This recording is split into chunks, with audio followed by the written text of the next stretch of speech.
welcome to Fast Casual. I'm your host, Miranda Copjec, and I have the pleasure of being joined today by Aaron Noveshen, CEO of Starbird. So I do love to kick these off by hearing a little bit about you, Aaron. I obviously did some digging on your LinkedIn and, a little bit about your background. Obviously, I know that you have extensive background on the ground as like a CDC. You've built your own company. But I'd love to obviously hear it like directly from you and kind of, kick this off by walking me through your journey. Most importantly, how you got to where you were today. So I'm going to pass it over to you. Thanks for joining. Great to be here today, Miranda. So yeah, it's been quite a long journey for me in the culinary and business world. I'm a native Angelino, grew up in Los Angeles, and been cooking my whole life. People always ask me the question, when did you know you want to be a chef? And I realized it was when I didn't like the way my sister made macaroni and cheese at about age 3 on top of a stool. So that's where it all started. I cooked my way through college. I got a business degree from UC Berkeley and became a chef. While I was cooking there, I was very inspired and influenced by the California cuisine movement back then, and Chez Panisse and places like that were very inspirational to me. I became a fine dining chef in my 20s, an executive chef of a hotel in San Francisco, and then started my first company with a few friends that I met in San Francisco called World Wraps. And we won Hot Concepts back then. We grew that company quite extensively and sold that in 2000. I then started a company called the Culinary Edge, which is the leading food and beverage innovation agency in America, of which I gratefully have sold and transitioned that business to Core Food Service recently and the Acosta Group, and they are shepherding that business into the future and taking it to the next level. Along the way, I started a restaurant company with a business partner called Pacific Catch, polished seafood chain based in San Francisco, opening its 15th restaurant in Santa Monica soon. And also, during the time I was working with the Culinary Edge is where the idea of Starbird came about. So Starbird was incubated by the Culinary Edge. We opened our first restaurant in 2016 in Silicon Valley, California. And that's been a bit of the journey. Where we are today is we're opening our 15th and 16th restaurants, hopefully not on the same day because it's a bit of a hiccup, but as they always line up that way, which is always funny. In Palo Alto and Pleasanton, California. We also have numerous franchise deals that we'll be announcing soon, including Colorado, Utah, places like that, Arizona, Seattle, Washington. Probably keeping it out west for the time being, but eventually we'll make our way out east. Well, okay. And it speaks to it. I could not resonate more. I mean, I love to cook as well, obviously not a professional like you, but could not resonate more when you said, when I didn't like my sister's mac and cheese. My sister the other night, I said, let's have some mac and cheese for dinner. And she said, how about some Velveeta? And I was like, she was like, I don't know about that, but I can make us some homemade mac and cheese. But I definitely resonate with that sentiment. But you've had a lot of incredible experience, obviously, both like on the ground, within that kitchen, within the 4 walls of that physical restaurant itself. Obviously, have that corporate experience as well, founding and building your own companies. You've seen a lot of incredible businesses through, fruition, through their different growth stages. And, Starbird has been recognized for its unique and positive culture. Would love to hear just like, overarching kind of key elements that have contributed to building this culture, like from the ground up, and really what you, common themes that you've seen throughout your experience. Yeah, it's been an interesting journey. What we learned a lot in the formation of Starbird. When we first were creating this brand, we actually called the company Chicken Coup, C-O-U-P, the French term of revolution. And we had this idea that we were going to revolutionize fast food and completely rebuild it. One of the things that we learned about ourselves is that we we espoused so much positivity as part of the process. And there was a little bit of this clash of revolution and also creating a positive culture and environment. And we started leaning a bit more towards how do we change the world without burning it down, but by empowering people, by creating a positive environment, a place where people can grow, a really people forward brand. And we literally, our tagline is positively delicious chicken. It's got a double entendre there. And we talk about positive moments in our business all the time. We have a channel in our Slack called the Positivity Channel, where we're sharing positive things that are happening every day. We celebrate our wins all the time. And so the foundation of the brand is about making a difference in the lives of our people who work there every day, of our communities, and of our guests who we serve, just to be a bright light, no matter how they use our brand. We want to spread positivity through making positively delicious chicken. I love that, and I'm gonna take that idea. I'm gonna after we wrap up on this podcast here, I'm going to bring that positive channel to our team at Landed, because I think, especially as we're growing as well, like just being able to celebrate those wins, creating like such a, an environment where you're lifting each other up towards a common goal, and then serving the community and all of that. And I think like, I know that you had mentioned you guys are opening your 15th, 16th location, and it's so different when you have been chatting with individuals every day. It's so different when you have like that one location, right? You've got that. It's so easy, not easy, but it's, your corporate values within that one store. You're on the ground, you're there, you're making sure that those values are preserved and upheld. But, as you start to grow and expand to 2, 3, 4, 5, 6, 15 locations, I'd love to hear how you ensure that this culture, stays, that corporate value stays with, each location. And especially, that you guys are now looking at franchising too. Like, so I guess what are your thoughts there on making sure that is preserved? Yeah, I guess I'd start with this idea of, what is culture? People have a lot of different beliefs about what is corporate culture. And I always share that culture is what you inspire and what you allow, right? And everything that you do, everything you inspire people to do every day is part of it. And also, if you allow bad behavior, that's part of your culture too, right? And sometimes you need to figure out where you want to live in the ecosystem. In terms of how do we continue to build and maintain culture as we grow, we think about how do we live our values every day, right? And plenty of companies have their values printed out and they put them up on a wall, and it's like integrity and it's just like, okay, well, yes, great. Next, so yes, it has to be articulated. So we've definitely articulated what our values are as a starting point, because it has to be clear. We all have to be reading off the same page. And some of those things, though, are how do we speak to them in more modern terms? So you were talking about how do you, get people you work with excited. One of our values actually is hype our crew. Literally those terms, right?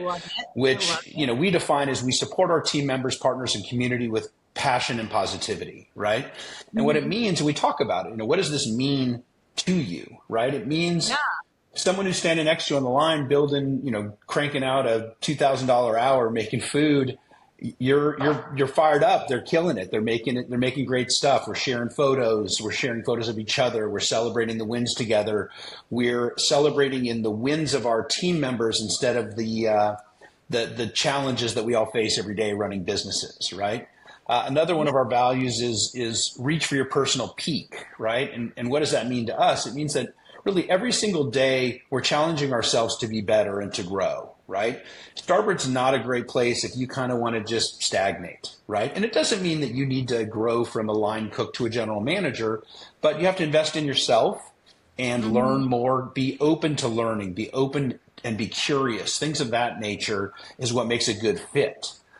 We're proud to say that our hourly turnover in our restaurants, our goal this year was to get to 50%. And in QSR, it runs 100, 200, 300%, right? Yeah.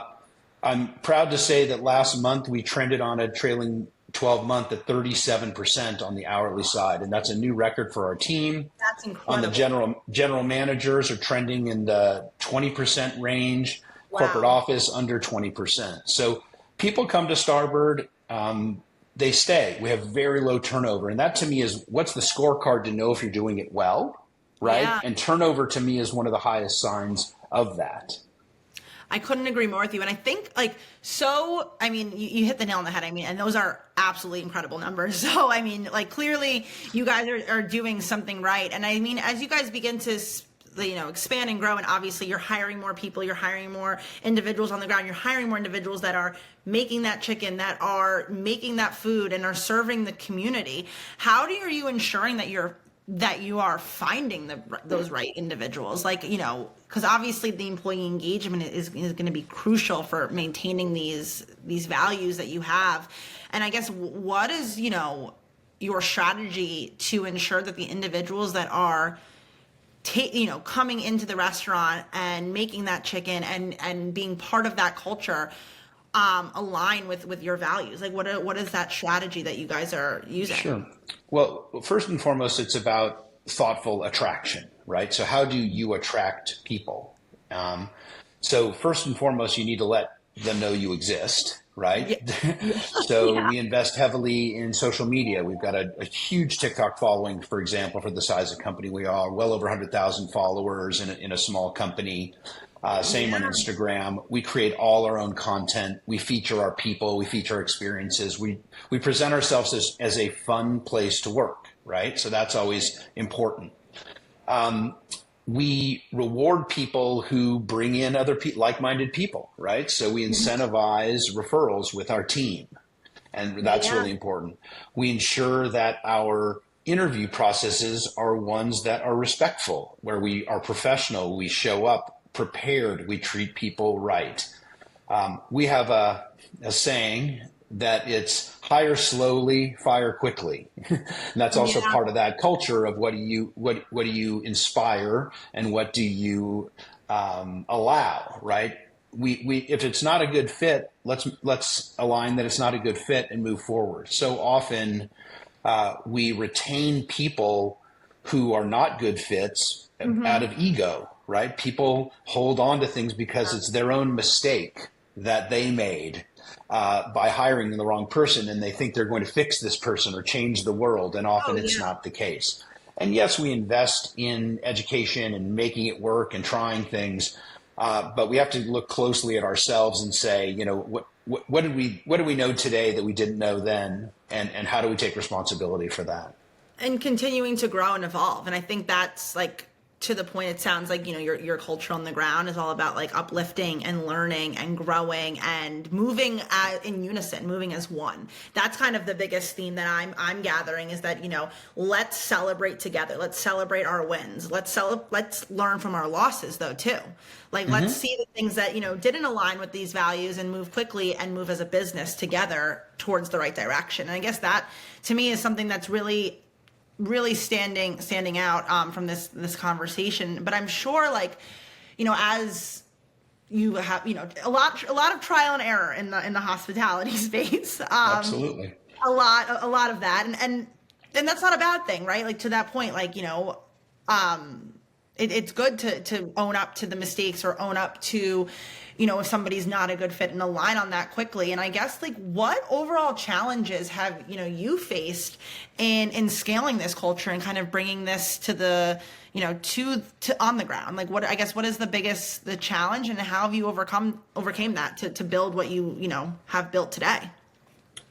Yeah, I think that, I mean, a challenge is that we continue to set a very high bar, right? And, our vision as a company, I'll even read it: reimagine fast food by challenging ourselves to set industry standards. So when you set out such grand aspirational goals like that, it's tough, because some people may not wake up every day and say, like, I want to challenge myself to reinvent this industry and be the best of the best of the best. What happens, though, is you start to attract more people who believe that way or think that way, and those who don't, through natural attrition, often no longer are there. Other challenges we face are, just everything and anything in the restaurant business, right? There's governmental challenges being in California that make it difficult to do business. Everything from, Yeah. I'll call them frivolous lawsuits that go out there. I see others challenged with every day.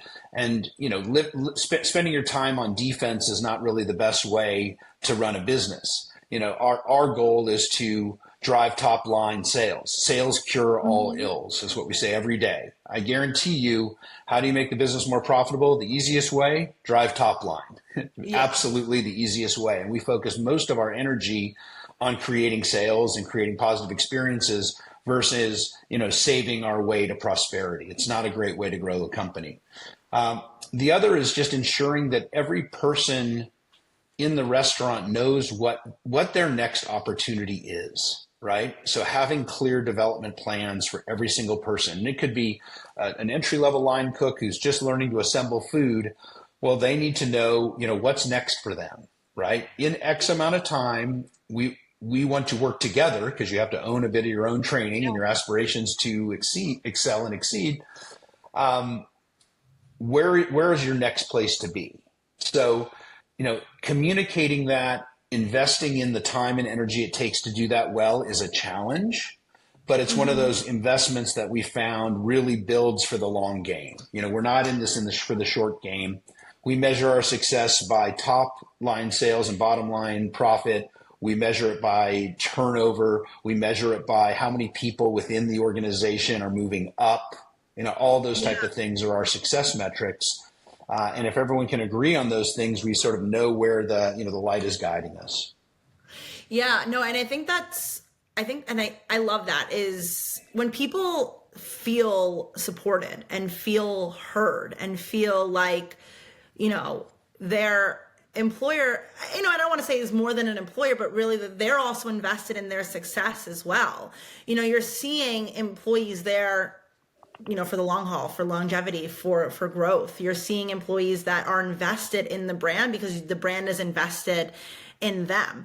And I'd love to hear, I guess, and to that point, I think kind of resorting back to one of the first overarching questions I asked you, and you have this incredible experience. And I think, where you've gotten a lot of this incredible insight is probably from being an individual on the ground, right? Is being, within in that kitchen as well, or working and then bringing those experiences with you into the corporate environment. I'd love to know if there's anything from your journey that kind of stands out to you most, maybe, your time as a CDC or an executive chef that really was kind of a turning point for you in what culture means and building that up.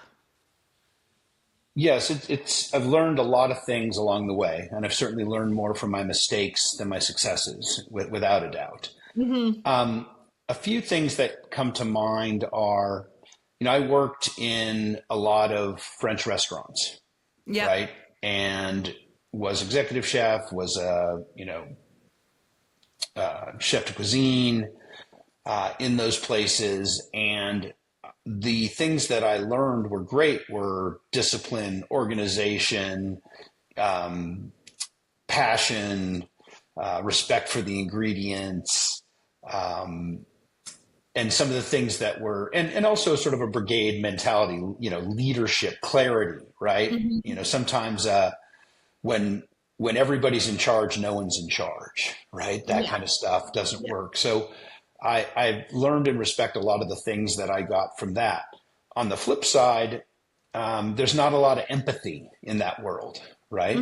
And so I always think about this, take what resonates and leave the rest. And so I've done my best to take the best of all these experiences. And as an operator, the things that create quality and greatness and consistency, I've definitely taken and tried to marry those with, thinking about not necessarily the roadkill or the collateral damage that sometimes comes from a very autocratic approach to things. So, really finding that balance has been important in my evolution and career.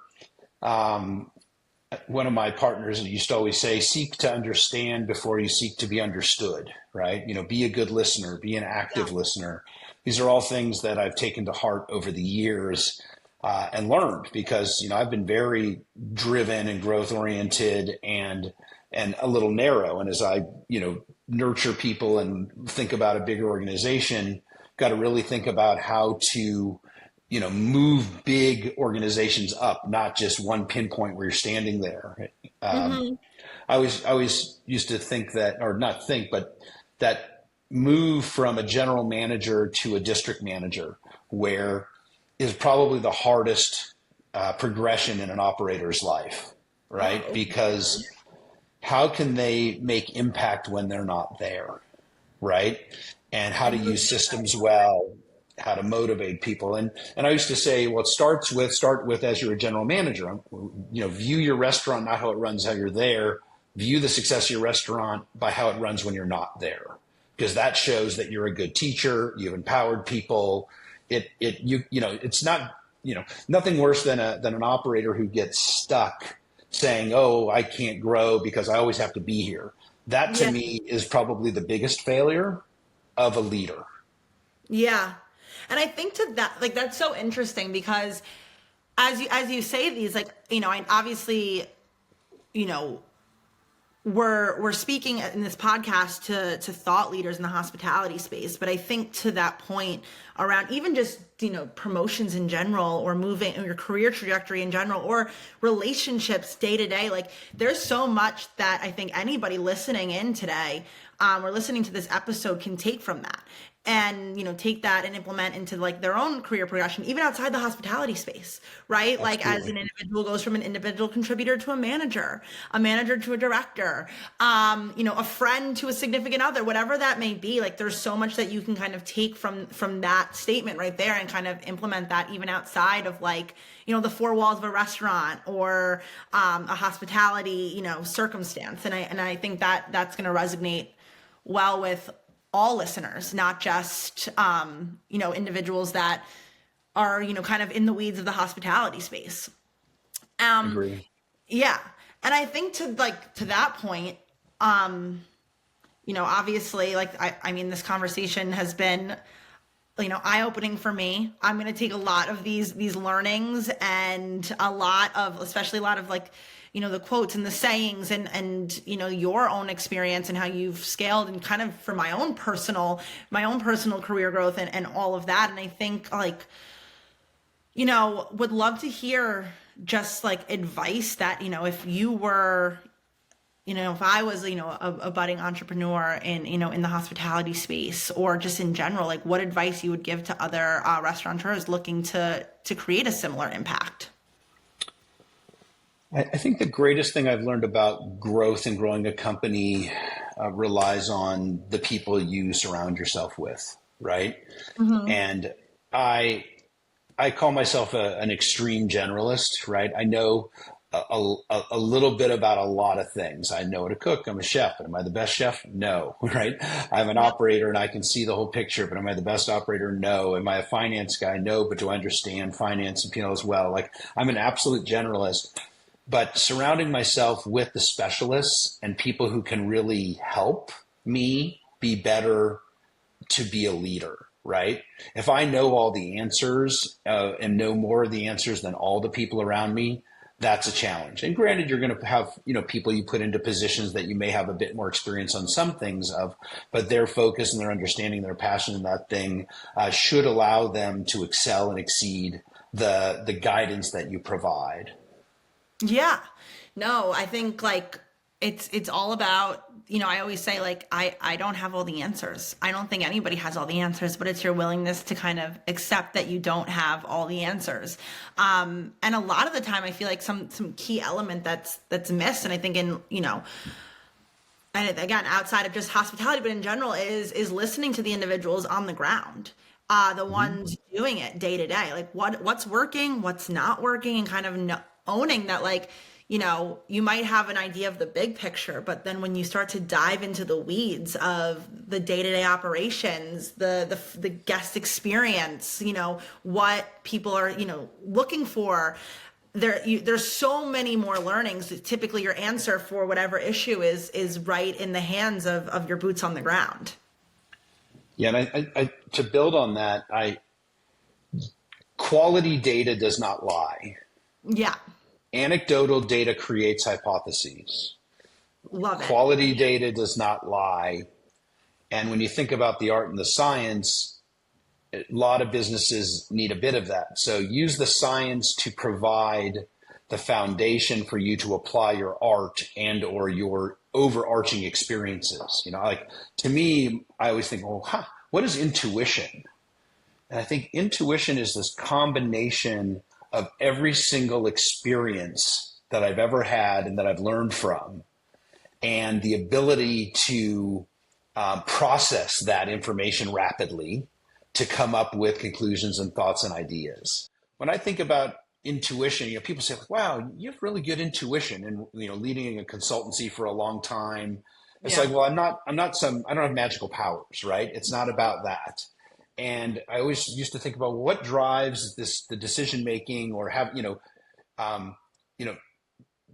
the more wins than losses on decision making, right? And I think that how intuition comes into play is that intuition to me is this summation of every experience I've ever had, or that anyone has ever had, right? You've got all these experiences that you're pulling in and you're learning from, and you're processing them.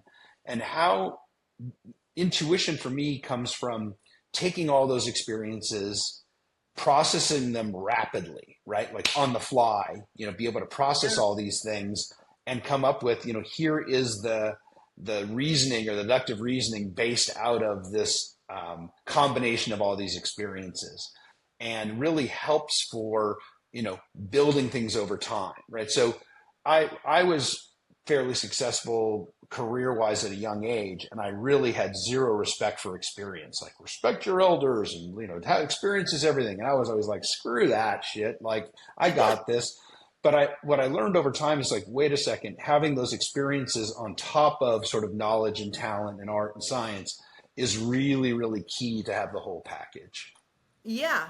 Yeah, it's gaining the insight. I always like to say it's like that intuition kind of goes with like pattern matching. It's like as you think through, different themes, but again, like to pattern match, to build that data, to build the decision making, you need to kind of be able to see all the patterns. You have to be able to, be on the ground and have experience in one sector and another sector, and kind of gathering as much as you possibly can. And that's something that I'm learning that every single day, like coming into my career and having different conversations with different thought leaders. And I'm constantly learning, but sometimes it feels like, okay, well, you have all the answers, or, whatever, you've seen it happen once. Can you do it again? But I always think that, like, it's never, I always say, like, if you could do it 2 times over, you can do it. If you've just done it once, you have to do it again to prove that you can, you've learned those things and you've built those, that experience and those learnings so that you can implement them over and over and over again and continue to grow as an individual. Mm-hmm, I think I think that's a lot. That's really great advice. And I think, as individuals listen to this podcast and they're looking to either grow in their careers, grow their business, grow their concepts, maybe open their first location, or open their 50th location. I think that there's a lot to be said from your experience and these learnings, and taking that with them into those next chapters of their own individual growth, or their career trajectory, or their business growth, or whatever that may be. Absolutely. I think Yeah. the mindset of always learning. That's Always very learn. simple. I know I feel like I'm full of, sayings today, but they're all rising up to the surface for me today for some reason. Oh no, it's good. These are good sayings though, because I also think that it helps individuals like that are listening or wanting to learn or grow, like, understand. It's like, okay, wait, that makes sense. Like, I should always be learning. Like, it sounds so surface level, but it's so much deeper than that, because a lot of people don't take that with them as they're, thinking of growing and expanding. And I think that, like, what you've built in the culture, and, even, chatting with our team out on the West Coast, they're like, "Oh, you're talking with the Starbird founder CEO today." Like that's so incredible. And like you've built a long lasting culture and impression on like the customer, and that comes from the employees within the four walls of that restaurant. So you're doing something right, Aaron. Trying concerted daily effort. Well, it's this has been like an incredible pleasure. I've absolutely loved our conversation. I am so excited for this episode to air. And just so excited that we were able to chat today around building culture, long lasting culture, growth, keeping, culture, corporate values at the store level. And I think, especially as like I mentioned earlier, like you guys are looking to franchise, like that's incredible. And like this can be the playbook right here. We can send this episode to all of your franchises and they can, listen back and, have the founder CEO's mindset ingrained in them. So I certainly hope to, because it's been inspirational. I really appreciate your own curiosity, your own self-reflection, which has been really nice. I don't meet a lot of podcasters who are openly self-reflect in these type of things. So that shows your maturity and transparency, and I appreciate it very much. Yeah, no, this has been very, very exciting, very informative, and I'm just so glad that we were able to chat today and build this relationship. So Excellent. thanks so much for joining.